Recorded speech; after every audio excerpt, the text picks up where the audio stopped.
ডিম জানো তো এমন একটা জিনিস যেটা কিন্তু কম বেশি সকলেই খেতে পছন্দ করে, তাই না বলো?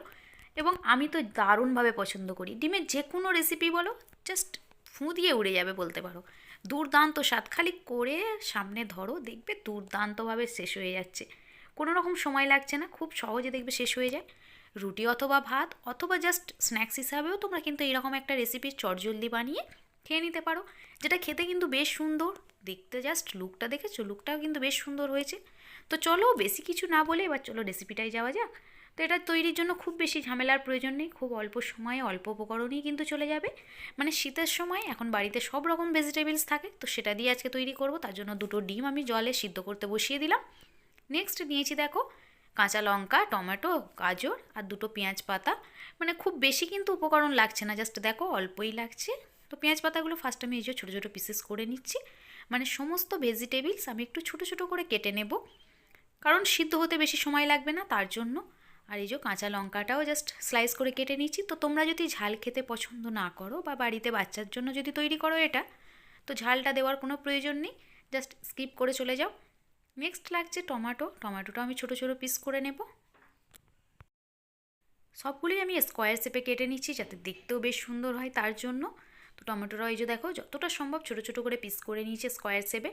দেন এটাকেও প্লেট আউট করে নিচ্ছি, মানে একটা একটা করে ভেজিটেবলস কাটছি আর প্লেট আউট করে রাখছি যাতে দেখতে সুবিধা হয়, তোমাদের দেখানোরও সুবিধা হয় তার জন্য।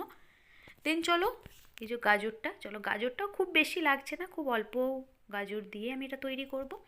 তার জন্য দেখো গাজরটাও খোসা ছাড়িয়ে নিয়ে রেডি করে নিচ্ছি ছোটো ছোটো পিস করে। গাজরটাও দেখো স্কোয়ার শেপে আমি পিসটা করছি যাতে দেখতে সৌন্দর্য হয়। জানো তো যে কোনো খাবার কিন্তু খেতে যেমন টেস্টি হওয়া প্রয়োজন, সেই রকম বাহ্যিক লুকটাও কিন্তু একটা সুন্দর হওয়া প্রয়োজন। মানে দেখতে যতটা সুন্দর কিউট হবে তত খেতে কিন্তু জিনিসটা আমাদের বেশি ভালো লাগবে। দেন চলো দু কোয়া রসুন নিয়েছি, সেটাও আমি ছোটো ছোটো পিস করে নিলাম এই যে। নেওয়ার পর চলো অন্যদিকে ডিমগুলো সিদ্ধ হয়ে গেছে, এই যে দেখো ডিমগুলো সিদ্ধ হয়ে যাওয়ার জন্য আমি কিন্তু ছুঁড়ে ছুঁড়ে ফেললাম, নইলে কিন্তু ফেলতে পারতাম না, নষ্ট হয়ে যেত। তো এরপর খোসা ছাড়িয়ে ডিমগুলোও আমি ছোটো ছোটো পিস করে নেব। তো দেখো তোমরা ভিডিওটা পুরো, আর যদি ডিম খেতে পছন্দ করো অবশ্যই কিন্তু আমাকে কমেন্টে জানাবে। দেন ডিমটাও কিন্তু আমি ছোটো পিসই করব, বড় বড় করব না, কারণ যেহেতু সবগুলো আমি স্কোয়ার শেপে কেটে নিয়েছি তাই এটাও আমি করবো নেবো এইভাবেই। অন্যদিকে আমার ছেলেও খুব ব্যস্ত করছে, দেখো সে হাত বাড়িয়ে বাড়িয়ে ডিম নেবার জন্য ব্যস্ত করছে। কিন্তু জানো তো বাচ্চা থেকে বড় ডিম এমন একটা জিনিস সকলেরই কিন্তু পছন্দের বলতে পারো। তো এটা তৈরি করতে খুব বেশি ডিমও লাগছে না, জাস্ট দুটো ডিম দিয়ে তোমরা কিন্তু এটা রেডি করে নিতে পারবে।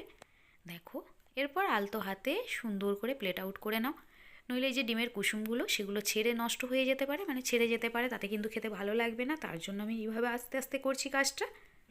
খুব বেশি তাড়াহুড়োর প্রয়োজন নেই, হাতের সময় নাও, 5 মিনিটের জায়গায় 10 মিনিটে কাজটা সারো, দেখবে রেডি হয়ে যাবে দুর্দান্ত স্বাদের এই রেসিপিটা।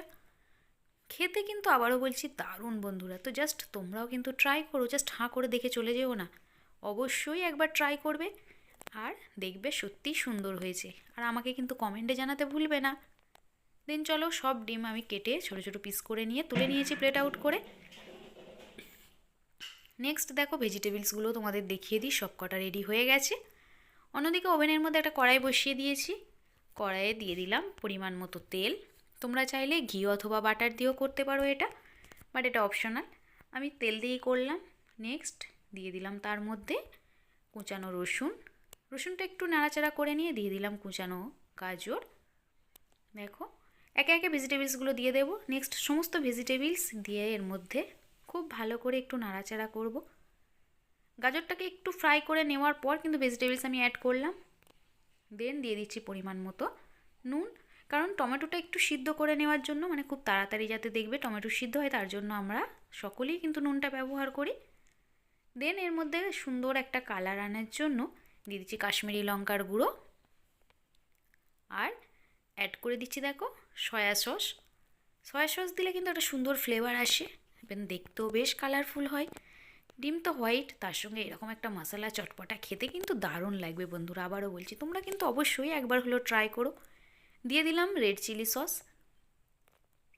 একে একে সমস্ত উপকরণ দেখে নাও। দিয়ে দিচ্ছি সামান্য একটু গ্রিন চিলি সস, খুব সামান্য পরিমাণে, মানে আমি এখানে যেহেতু দুটো ডিম দিয়ে করেছি তাই পরিমাণটা দুটো ডিমের মতোই করছি। আর নেক্সট দিয়ে দিলাম টমেটো সস, টমেটো সসটা কিন্তু মাস্ট, যেটা খেতে কিন্তু আরও টেস্টি করে তোলে তার জন্য টমেটো সস। দেখো মশলাটা কিন্তু অলমোস্ট রেডি। দেন এবার কুচানো ডিমগুলো এর মধ্যে দিয়ে খুব আলতো করে এইভাবে নাড়াচাড়া করবে, খুব বেশি তাড়াহুড়ো করবে না, নইলে আগেই বলেছি ডিমের যে কুসুম সেগুলো বেরিয়ে নষ্ট হয়ে যাবে। তো দেখো জাস্ট দেখতে দেখেছো লুকটা কতটা কিউট হয়েছে, দেখেই জিভে জল চলে আসছে তো জানি।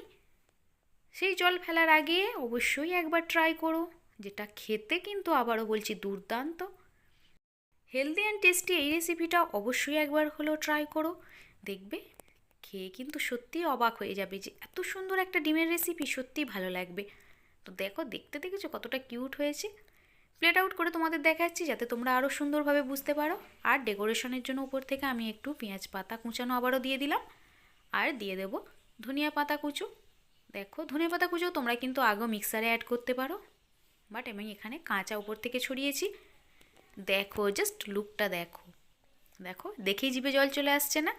সত্যি তাই, আমার তো খুবই ভালো লেগেছে, অনেস্টলি বলছি বন্ধুরা। তোমরা চাইলে অবশ্যই একবার চটজলদি ট্রাই করো, দেখবে খেয়ে কিন্তু সত্যিই ভালো লাগবে। আর পছন্দ হলে অবশ্যই আমার চ্যানেলটিকে সাবস্ক্রাইব করে আমার পাশে থেকো। ফেসবুক থেকে বা ইনস্টা থেকে দেখে থাকলে পেজটিকে ফলো দিও।